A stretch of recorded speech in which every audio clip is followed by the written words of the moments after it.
चलिए अच्छी क्लास शुरुआत करते हैं। आज है एपिसोड 2 जिसमें हम रिवीजन देख रहे हैं, जीएस रिवीजन सीरीज देख रहे हैं थ्रू एमसीक्यू या पीवाईक्यू सीरीज के साथ।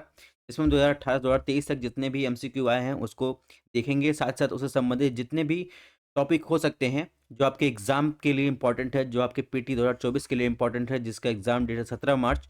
ठीक है, उससे संबंधित होंगे, सारी चीज़ें हम रिवीजन करेंगे। इसी के साथ इन्वायरमेंट इकोलॉजी की क्लास चल रही हैं, उसमें भी रिवीजन कर रहे हैं, उसको भी आप देख सकते हैं। इसके अलावा आप लोगों के लिए एक खुशखबरी है।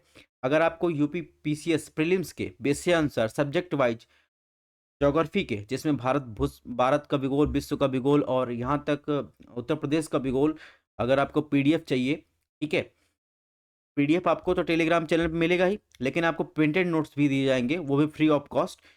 और जल्द ही यहाँ पर देखेंगे 2018 से लेकर 2023 तक या कह लीजिए 24 तक अपडेटेड नोट्स के साथ आपको प्रोवाइड करवाए जाएंगे। ठीक है, और आपके एड्रेस पर जब ये बुक जल्द ही फिनिश्ड हो जाएगी, यानी ठीक है जो भी करेक्शन रहेगा सब समाप्त हो जाएगा, तो आपको इन्फॉर्म किया जाएगा।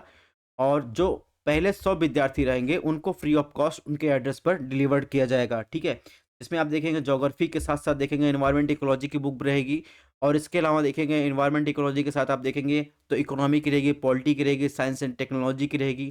ठीक है, तो सभी बुक एक साथ आपको आपके एड्रेस पर डिलीवर करवाई जाएंगी, वो भी फ्री ऑफ कॉस्ट। एक भी रुपया आपको देने की जरूरत नहीं, बस आपको अपना एड्रेस और नंबर ये प्रोवाइड करवाया है। ठीक है, और इसके अलावा अगर आपको सिर्फ पीडीएफ चाहिए, ठीक है, आप प्रिंटेड नोट्स सही नहीं चाहिए, तो आपको पीडीएफ डाउनलोड कर सकते हैं हमारे टेलीग्राम चैनल स्टडी आईएएस से और व्हाट्सअप पेज से। ठीक है, और अगर आपको क्लासेस पसंद आ रही हो तो आप चैनल को सब्सक्राइब कर सकते हैं। ठीक है, इसके अलावा हमारी एक सीरीज चल रही है प्लेस एंड न्यूज, तो ज्योग्राफी की दृष्टि से देखेंगे, चाहे यूपी की बात हो या यूपी पीसीएस की बात हो कहें, ठीक है, यहाँ तो इवन यूपीएससी की बात कहें तो उसमें मैप से बहुत ज़्यादा क्वेश्चन पूछे जाते हैं। ठीक है, अब थोड़ा सा सिलेबस देख लेते हैं। सिलेबस की बात करें, सिलेबस में देखिए क्या पूछा है। सिलेबस में कहा भारत और विश्व का भूगोल, जिसमें आपको क्या भारत और विश्व भूगोल में क्या ध्यान रखना है, भौतिक, सामाजिक और आर्थिक भूगोल। ठीक है, इसमें केवल सामान्य समझ आपकी उपेक्षित होती है, यानी अपेक्षित होती है, यानी आयोग ये चाहता है कि आप इसमें जनरल नॉलेज आपको पता हो। भारत के भूगोल की बात करें उसमें भौतिक, सामाजिक और आर्थिक भूगोल में से संबंधित आपको जानकारी होनी चाहिए। ठीक है, तो ये तो बात होगा सिलेबस की। अब बात करते हैं पहले क्वेश्चन की, प्लेस एंड न्यूज। अब आपको इस क्वेश्चंस को करंट के दृष्टि से देखते हैं, कैसे देखते हैं, हमारा मानना है हम इसको कवर करवाते हैं प्लेस एंड न्यूज।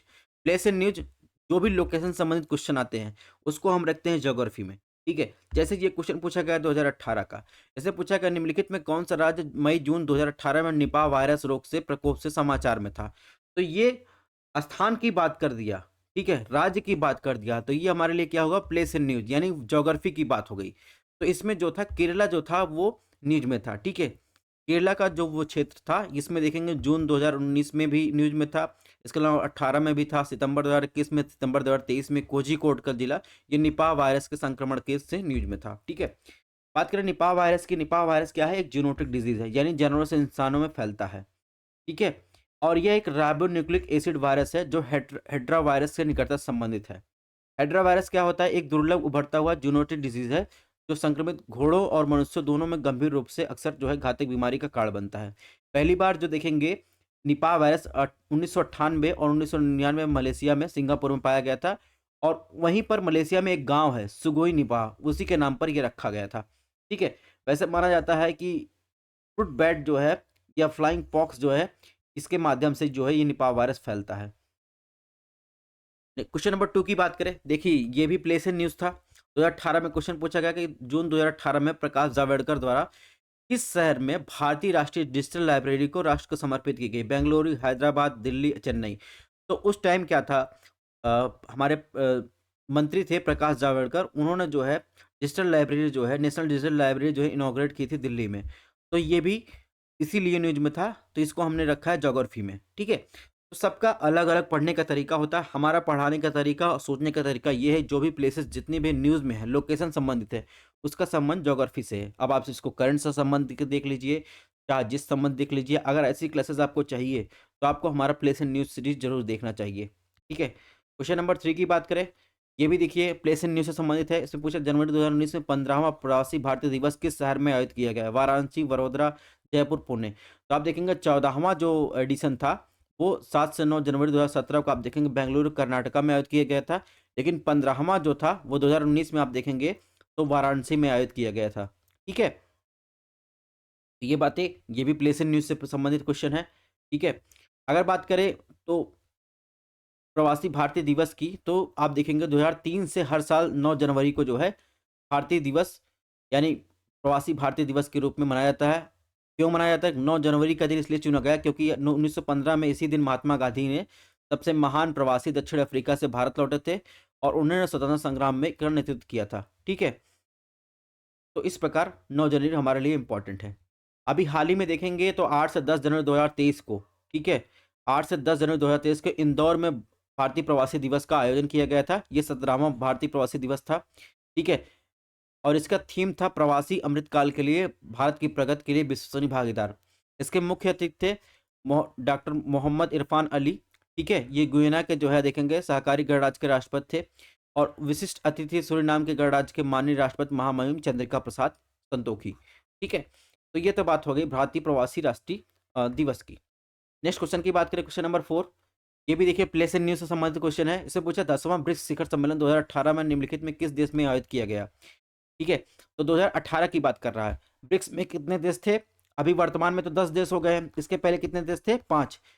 तो 2018 में आप देखेंगे साउथ अफ्रीका में ये जोहान्सबर्ग में जो है आयोजित किया गया था 10वां ब्रिक्स सम्मेलन। आप देखेंगे 15वां ब्रिक्स सम्मेलन भी आप देखेंगे जो अभी हाल ही में 2023 में हुआ, ये भी देखेंगे साउथ अफ्रीका में जोहान्सबर्ग में आयोजित किया गया। क्योंकि आप देखेंगे 5 सदस्य थे, तो जिनका अध्यक्षता जो है 5 वर्ष के अंतराल पर आती है, वही जो है 5 वर्ष बाद भी होते हैं। ठीक है, जैसे अभी 2018 में किसका था? 2018 साउथ अफ्रीका का था। तो 2023 में आप देखेंगे 5 साल हो जाएंगे, साउथ अफ्रीका का 2023 में होगा। इसके बाद यही क्रम चलता रहता है। अभी वर्तमान में देखेंगे तो इसका विस्तार किया गया है। तो इसमें देखेंगे, इसमें अब 10 सदस्य देश हो गए हैं। ठीक है, तो 10 सदस्य देश की बात करें तो इसमें देखेंगे ब्राजील, रशिया, इंडिया, चाइना और साउथ अफ्रीका। इसमें कौन सदस्य नए शामिल हुए हैं? Egypt, Ethiopia, Iran, Saudi Arabia, UAE. ठीक है, अर्जेंटीना शामिल हुआ था लेकिन बाहर चला गया, वो पीछे हट गया। और ब्रिक्स का जो अंतिम विस्तार हुआ था वो 2010 में हुआ था, जिसमें साउथ अफ्रीका इस समूह में शामिल हुआ था। ठीक है, तो आपको पता चल गया कि 15वां ब्रिक्स सम्मेलन कब हुआ? अगस्त 2023 में जोहान्सबर्ग साउथ अफ्रीका में हुआ। इसके अलावा देखेंगे 2018 में हुआ था। ठीक है, 10वां, ये भी जो आप देखेंगे जोहान्सबर्ग साउथ अफ्रीका में हुआ था। इसके पहले जो है 2013 में देखेंगे तो साउथ अफ्रीका में हुआ, डरबन में हुआ था। तो कुल मिलाकर आप देखेंगे 5-5 साल के गैप पर जो है जिस देश की अध्यक्षता होता है तो वो क्रम चलता रहता है। अभी वर्तमान में देखेंगे 10 साल हो गया है। तो साउथ अफ्रीका के बाद जो नया मेंबर शामिल हुए हैं, यानी इजिप्ट की अगर नेक्स्ट ईयर अध्यक्षता रहेगी, इजिप्ट में अगर ये होगा, तो उसके 10 साल बाद जो है आप देखेंगे तो इन सबका नंबर आएगा। ठीक है, 5-5 साल गैप करके आता था, अब 10-10 साल गैप करके आएगा। नेक्स्ट क्वेश्चन की बात करते हैं। और इसके अलावा अगर आपको इसमें ब्रिक्स सम्मेलन की बात हो तो इसमें देखिए 2009 में ये पहला ब्रिक्स सम्मेलन हुआ था। ठीक है, रशिया में। और आप देखेंगे पहली औपचारिक बैठक जो थी देखेंगे 2006 में हुई थी। तो ये बातें आपके लिए इम्पोर्टेंट है। ब्रिक्स के बारे में क्या अपडेट है, कब बैठक होगी, और अभी वर्तमान में देखेंगे अगस्त 2023 में साउथ अफ्रीका में हुई था। ठीक है, नेक्स्ट क्वेश्चन की बात, क्वेश्चन नंबर 5 में क्या पूछा है? लॉरेंज वर्क वक्र जो है कर्व द्वारा निम्नलिखित में क्या मापा जाता है? इलिटरेसी लिटरेसी की बात की, अनएम्प्लॉयमेंट की बात की, पॉपुलेशन ग्रोथ रेट की बात की, इनइक्वलिटी ऑफ इनकम की बात की, यानी आय में असमानता या क्या जनसंख्या वृद्धि दर की बात की, बेरोजगारी की बात करें। ठीक है, अशिक्षा की बात करें तो आप देखेंगे इसमें देखेंगे ये है लॉरेंज कर्व। इसमें देखिए आय लिखा गया है। ठीक है, आय प्राप्तकर्ता दिखा रहा है, निरपेक्ष जो है समानता की रेखा दिखा रहा है। तो आप देखेंगे इनइक्वलिटी ऑफ इनकम यानी आय की असमानता ये दिखाता है, क्या है? Lorentz curve. ठीक है, तो इसको इसमें क्यों रखा है? ये इकोनॉमिक के टर्म है, ऐसी बात नहीं है। तो इसमें जहां पर आप देखेंगे इनकम और इस सब की बात आती है तो आपने पॉपुलेशन की बात करेंगे तो ये देखेंगे इकोनॉमिक ज्योग्राफी में ये सब चीजें हैं। ठीक है, क्वेश्चन नंबर 6 की बात करें, इसमें पूछा है निम्नलिखित में कौन सा राज्य आर्थिक रूप से शीर्ष पर है लेकिन सेक्स रेशियो के आधार पर आप देखेंगे निचले स्थान पर है? एमपी, महाराष्ट्र, वेस्ट बंगाल, हरियाणा।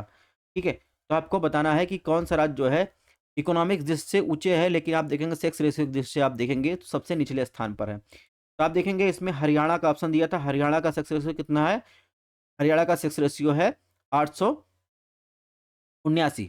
ठीक है, तो इसमें देखेंगे जो ऑप्शन सही होगा, हरियाणा जो है सेक्स रेशियो में सबसे निचले स्थान पर है, लेकिन आर्थिक रूप से देखेंगे तो ये जो है उच्च स्थान पर है, ठीक है, इन राज्यों की अपेक्षा। इसके अलावा देखेंगे तो आपसे पूछा जाएगा शीर्ष लिंगानुपात वाला राज्य की बात पूछा जाए, केरल जो है आप देखेंगे 184 पुरुष है 1000 महिला पर, सॉरी 1000 पुरुष पर आप देखेंगे 184 महिला है, ठीक है। और इसके अलावा तमिलनाडु, फिर आंध्र प्रदेश, छत्तीसगढ़, मेघालय। और न्यूनतम लिंगानुपात राज्यों की बात की जाए तो हरियाणा, जम्मू कश्मीर, सिक्किम, पंजाब, उत्तर प्रदेश। उत्तर प्रदेश में कितना सेक्स रेशियो है? 912, ठीक है। और पूरे इंडिया पर कितना है? 943। 943 लड़कियां हैं 1000 पुरुष पर, ठीक है। अगर यूटी पूछा जाए तो यूटी में आप देखेंगे शीर्ष शीर्ष राज्यों की पूछा जाए तो पुदुचेरी, लक्षद्वीप, अंडमान निकोबार, दिल्ली। उसके बाद सबसे कम पूछा जाए दमन द्वीप, दादरा नगर हवेली, चंडीगढ़, ठीक है। तो अगर सेंसस की बात कर ही रहे हैं, थोड़ा सा जानकारी हम देख लेते हैं। पहली समकालिक जनगणना की शुरुआत आप देखेंगे 17 फरवरी 1881 को हुई थी, डब्ल्यूसी द्वारा कराई गई थी। और उस टाइम जनगणना आयुक्त कौन थे? लेडेन थे, ठीक है। और इसी के बाद आप देखेंगे हर 10 साल में जो है जनगणना चालू हुई। 1921 की जनगणना काल को क्या कहा जाता है? महाविभाजन काल कहा जाता है, क्योंकि 1921 की जनगणना के बाद आप देखेंगे जनसंख्या लगातार जो है बढ़ रही थी, ठीक है। इसीलिए क्या कहा जाता है? महाविभाजन काल कहा जाता है। क्वेश्चन नंबर 7 की बात करें, इसे पूछा है भारत में निम्नलिखित में कौन सी पंचवर्षीय योजना सतत विकास पर ध्यान केंद्रित देने के साथ शुरू की गई? 9वीं, 10वीं, 11वीं, 12वीं। तो आपको बताना है कि इन चारों योजनाओं में से, यानी प्लानिंग कमीशन की बात करें, यानी जो परियोजनाएं बनाई गई, योजनाएं बनाई गई, उसमें किस में देखेंगे सतत विकास पर ध्यान देना शुरू किया गया? तो आप देखेंगे इसमें बात कर रहा है तो अभी 12th जो है आप देखेंगे प्लान जो है वर्क किया था, जिसका जो है लास्ट डेट था 2017, ठीक है। तो यहाँ पर देखिए टारगेट ग्रोथ रेट दिया गया है, एक्चुअल ग्रोथ रेट कितना हुआ इस लिस्ट को आपको देख लेना है, क्वेश्चन आपसे पूछा जाता है। इसके अलावा देखेंगे इसमें 3 साल जो है इसमें प्लान हॉलीडे था 1966 से 1969 तक, ठीक है। इसके अलावा 12वीं पंचवर्षीय योजना की बात करें तो इसमें आप देखेंगे, इसी में आप देखेंगे मुख्य विशेषता इसका क्या था? गरीबी को कम करना, समानता, क्षेत्रीय संतुलन को बढ़ावा देना, यानी क्षेत्रीय संतुलन को बढ़ावा देना, ठीक है, समावेशी विकास को प्राप्त करना। तो आप देखेंगे इसका आंसर हो जाएगा ऑप्शन डी। प्लानिंग कमीशन 2017 में समाप्त हो गया, लेकिन उसके पहले आप देखेंगे national institute for transforming India NITI Aayog की स्थापना की गई 1 जनवरी 2015 को।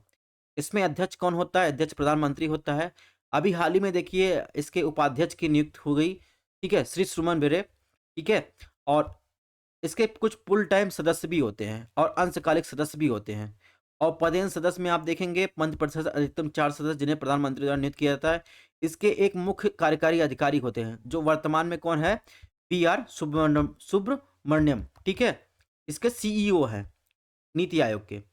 और अभी हाल ही में देखेंगे फुल टाइम जो है मेंबर नियुक्त किया गया अरविंद विरमानी को, ठीक है। तो ये तो बात हो गई नीति आयोग की। इसके अलावा पहले तो 5 साल का प्लानिंग बनाया था, अब नीति आयोग ने कुछ डॉक्यूमेंट प्रकाशित करता है, जैसे 15 साल की वो विजन जो है प्रकाशित करता है, 7 साल का, 3 साल का, ये एक्शन एजेंडा होता है नीति आयोग का। इसी के साथ कभी कभी क्वेश्चन पूछा जाता है नेशनल डेवलपमेंट काउंसिल, राष्ट्रीय विकास परिषद की स्थापना 6 अगस्त 1952 की गई थी। इसको जो है योजना के समर्थन में राष्ट्र के प्रयासों को संसाधनों को मजबूत करने के लिए संगठित किया गया था, ठीक है। और इसके अलावा देखेंगे इसकी अध्यक्षता कौन करता था? प्रधानमंत्री करता था। नेक्स्ट क्वेश्चन की बात करते हैं, क्वेश्चन नंबर 8। क्वेश्चन नंबर 8 में क्या पूछा है?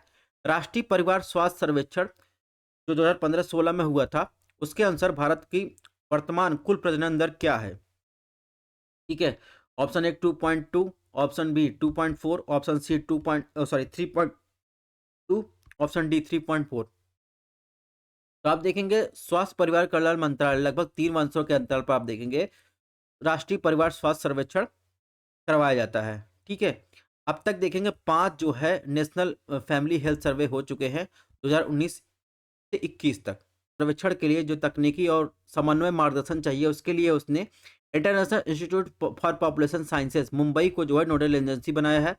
2019-21 में जो 5वें दौर का जो नेशनल फैमिली हेल्थ सर्वे हुआ उसमें देखेंगे टोटल आप देखेंगे फर्टिलिटी रेट की बात करें तो वो 2 जो है बच्चे हो गई है, यानी इसके परिणाम स्वरूप आप देखेंगे जो प्रजनन क्षमता प्रस्थापन स्तर की जो उपलब्ध थी, यानी जो प्रति महिला थी 2.1 वो हासिल हो गई है पूरे भारत में।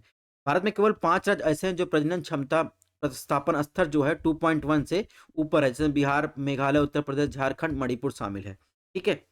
तो कहने का मतलब आप देखेंगे इसमें जो ऑप्शन सही होगा, इसमें 2.2 होगा 15-16 के अकॉर्डिंग। क्यों? क्योंकि आप देखेंगे इसमें जो था 15-16 में कितना था 2.2, जो 19 से 21 में कितना हो गया 2 हो गया है। ठीक है, तो टोटल फर्टिलिटी रेट क्या होता है? ठीक है, बात करें तो प्रति महिला लगभग 2.1 बच्चे कुल प्रजनन दर को प्रतिस्थापन स्तर की प्रजनन क्षमता कहा जाता है। यानी प्रति महिला 2.1 बच्चों से कम टीएफआर इंगित करती है। क्या इंगित करती है? एक पीढ़ी खुद को प्रतिस्थापित करने के लिए पर्याप्त बच्चे पैदा नहीं कर रही है, जिससे अंततः जनसंख्या में कमी आ रही है। ठीक है, साधारण शब्दों में कहें, किसी महिला द्वारा अपने जीवन काल में पैदा हुए या पैदा होने वाले संभावित बच्चों को कुल संख्या को संदर्भित करता है। ध्यान रखिएगा वर्तमान में कितना है, वर्तमान में ये टोटल फर्टिलिटी रेट की बात करें या टीफार कितना है 2 है। ठीक है, 15-16 में कितना था 2.2 था। ठीक है, इसके अलावा यहाँ पर बहुत सारे जो है देखें डाटा दिया गया है। अब हम बात करते हैं इन्फेंट मोर्टेलिटी रेट की। ठीक है, यानी आईएमआर की। आईएमआर की गणना आप देखेंगे तो देखेंगे 1000 बच्चों पर जीवित जो है जीवित बच्चों की संख्या से अनुसार गणना किया जाता है। तो भारत के रजिस्टर जनरल की बात करें, उनके नमूना पंजीकरण सिस्टम में बुलेटिन के अनुसार देखेंगे राष्ट्रीय स्तर पर शिशु मृत्यु दर की बात करें 2015 में कितना था 33 थे बच्चे थे 1000 जीवित बच्चे पर। ठीक है, वो घटकर 2019 में कितना हो गया 30। ठीक है, तो ये टोटल इंडिया लेवल पर है। और ये जो भारत का रजिस्टर जनरल है वो वही है जो 10 की जनगणना का संचालन करता है। ठीक है, अगर बात करें शिशु मृत्यु दर, तो टॉप 5 राज्य की बात करें जो अवरोही क्रम में घटते क्रम में यानी ज्यादा से कम की तरफ जाएंगे, तो नंबर 1 पर आप देखेंगे एमपी है, दूसरे नंबर पर उत्तर प्रदेश पर, तीसरे पर छत्तीसगढ़, फोर्थ पर उड़ीसा, 5 पर राजस्थान, 6 पर आप देखेंगे मेघालय है। तो नॉर्थ ईस्टर्न रीजन में आप देखेंगे सबसे सबसे ज्यादा किसमें है मेघालय में। ओवरऑल देखेंगे सबसे ज्यादा कितना किसमें है आप देखेंगे तो एमपी में, और सेकंड नंबर पर उत्तर प्रदेश। सबसे कम मृत्यु दर वाले राज्य यूटी की बात करें तो मिजोरम। ठीक है, उसके बाद सिक्किम, फिर केरला, उसके बाद अंडमान निकोबार। ठीक है, यूटी में आप देखेंगे सबसे कम आप किसके पास है, यूटी में अंडमान निकोबार के पास है। अब बात करते हैं मातृ मृत्यु दर की बात। मातृ मृत्यु दर की बात करें तो राष्ट्रीय स्तर पर देखेंगे 15-17 के बीच में 8.1 से घटकर 16 से 18 में 7.3 हो गई है। टॉप 5 स्टेट की बात करें तो उत्तर प्रदेश पहले स्थान पर है, और ये देखेंगे प्रति जो है 1 लाख बर्थ पर ये गणना की जाती है। वो क्या था 1000 पर था। तो उत्तर प्रदेश पहला, सेकंड पर एमपी, थर्ड पर बिहार, फोर्थ पर आप देखेंगे राजस्थान, फिफ्थ पर देखेंगे असम। ठीक है, न्यूनतम मातृ मृत्यु दर वाले जिले यानी 1 लाख बच्चे पैदा होने या पैदा होने के दौरान जो मृत्यु होती है, केरला जो है देखेंगे सबसे कम है, उसके बाद महाराष्ट्र है, फिर देखेंगे आप देखेंगे तमिलनाडु, उसके बाद आंध्र प्रदेश और तेलंगाना आएंगे। ठीक है, नेक्स्ट क्वेश्चन की बात, क्वेश्चन नंबर 9 में क्या पूछा है, इसने पूछा है निम्नलिखित में किसका संबंध मिट्टी से है? Edaphic, climatic, biotic, ट्रोपोग्राफी। तो देखिए ट्रोपोग्राफी तो स्थलाकृति से संबंधित हो गई। ठीक है, बायोटिक जैविक संबंधित, क्लाइमेट संबंधित, एडिफिक की जहाँ बात है उसका जो है आपने एडफोलॉजी एडफोलॉजी के अध्ययन में आप देखेंगे मिट्टी जो होता है मानव जाति द्वारा पौधे की वृद्धि के लिए भूमि उपयोग के साथ साथ लगाए लोगों द्वारा भूमि उपयोग के समग्र उपयोग को कैसे प्रभावित करती है, इसे क्या कहते हैं एडफोलॉजी कहते हैं। कहने का मतलब जो एडफिक होता है, एडफिक का संबंध जीवित चीजों विशेष रूप से पौधों पर मिट्टी के प्रभाव से है। इसका संबंध क्या हो जाएगा, ऑप्शन ए एडफिक। ठीक है, क्वेश्चन नंबर 10 की बात किसमें क्या पूछा है, ओजोन की अधिकतम सांद्रता निम्नलिखित में किसमें पाई जाती है? Troposphere, mesosphere, stratosphere, exosphere. तो ओजोन परत कहाँ पाई जाती है? तो आप देखेंगे निचला परत देखेंगे तो ये ट्रोपोस्फेयर है, क्षोभ मंडल, और समताप मंडल के जो निचली परत होती है उसमें आप देखेंगे पतली सी पट्टी पाई जाती है, ये क्या कहते हैं ओजोन लेयर कहते हैं। तो ओजोन की अधिकतम सांद्रता कहाँ पाई जाएगी, स्ट्रेटोस्फेयर में पाई जाएगी। इसके अलावा आप देखेंगे जैसे जैसे हम स्थल से ऊपर की तरफ जाते हैं तो नॉर्मल रेपसेट जो इन्वायरमेंटल रेपसेट कहते हैं प्रति 1000 मीटर पर कितने डिग्री सेल्सियस टेम्परेचर कम होता है, 6.5 डिग्री सेल्सियस। ठीक है, जैसे ही हम क्षोभ मंडल की सीमा यानी ट्रोपोबास पर पहुंचेंगे वैसे ही आप देखेंगे टेम्परेचर बढ़ता है। क्यों? क्योंकि यहाँ पर क्या होती है ओजोन लेयर होती है। इसके बाद ओजोन लेयर जैसे ही क्रॉस करेंगे फिर टेम्परेचर गिरेगा। ठीक है, फिर इसके बाद देखेंगे थोड़ा सा जो है टेम्परेचर बढ़ेगा, इसके बाद देखेंगे फिर गिरेगा। यहाँ पर आ जाएंगे थर्मोस्फेयर में, यहाँ पर बहुत सारे डेंस पार्टिकल गैस होते हैं, तो इसलिए यहाँ पर टेम्परेचर बढ़ता है, फिर जो है टेम्परेचर लगातार गिरता जाता है। कहने का मतलब टेम्परेचर का संबंध जो है डायरेक्ट डेंसिटी से है, ठीक है। जहाँ पर आपको गैस और डेंस पार्टिकल ज़्यादा मिलेंगे वहाँ पर टेम्परेचर आपको ज़्यादा देखने को मिलेगा, ठीक है। नेक्स्ट क्वेश्चन की बात करें, क्वेश्चन नंबर 11 में क्या पूछा है, ग्लोबल वार्मिंग के परिणाम स्वरूप ग्लोबल वार्मिंग के कारण की बात करें तो निम्नलिखित में किसकी आवृत्ति और गंभीरता बढ़ रही है, साइक्लोन की, स्टॉर्म की, हरिकेन की, ऑल ऑफ द अबव, यानी इनमें से सभी। तो आपको पता है कि ग्लोबल वार्मिंग के प्रभाव के कारण जो चक्रवात की इंटेंसिटी वो बढ़ रही है, बाढ़ आ रहा है, सुनामी आ रही है। अभी आपने जापान में सुना होगा, आप अभी कुछ कुछ महीने पहले आप देखेंगे अफ्रीका के कई सारे जो है बाढ़ से प्रभावित एरिया आपको देखने को मिले होंगे। और यूएसए में देखेंगे तो ये भी ट्रॉपिकल एक जो है साइक्लोन टाइप में है, तो ये भी देखिए हरिकेन आ रहा है, जो आप देखेंगे समुद्री सतह पर इंटेंसिटी बढ़ रही है, ठीक है। तो कहने का मतलब ग्लोबल वार्मिंग कारण ये सभी जो है घटनाएं आपको देखने को मिल रही है, ठीक है। तो ग्लोबल वार्मिंग क्या होता है, अभी मैंने ग्रीन हाउस गैस का इंपॉर्टेंस समझाया। तो ग्लोबल वार्मिंग या वैश्विक उष्मण की बात करें तो मुख्य रूप से carbon dioxide, nitrous oxide, sulphur oxide, hydrogen आदि से हरित गैसों में वृद्धि के कारण होता है, ठीक है। इसके कारण आप देखेंगे असली तापमान, पहाड़ों पर बर्फ की चादर पिघल रही है, पहाड़ों पर ग्लेशियर पिघल रहे हैं, ठीक है। महासागर गर्म हो रहे हैं, चक्रवात, तूफान और इन सब की आवृत्ति बढ़ रही है, ठीक है। तो ये तो बात हो गई ग्लोबल वार्मिंग की। अगर आपको क्लासेस पसंद रहे चैनल को सब्सक्राइब कर सकते हैं, ठीक है। पीडीएफ के लिए आपको हमारा टेलीग्राम चैनल ज्वाइन करना पड़ेगा, व्हाट्सएप पेज ज्वाइन करना पड़ेगा। तो आज की क्लास यहीं पर समाप्त करते हैं, मिलते हैं नेक्स्ट लेक्चर में।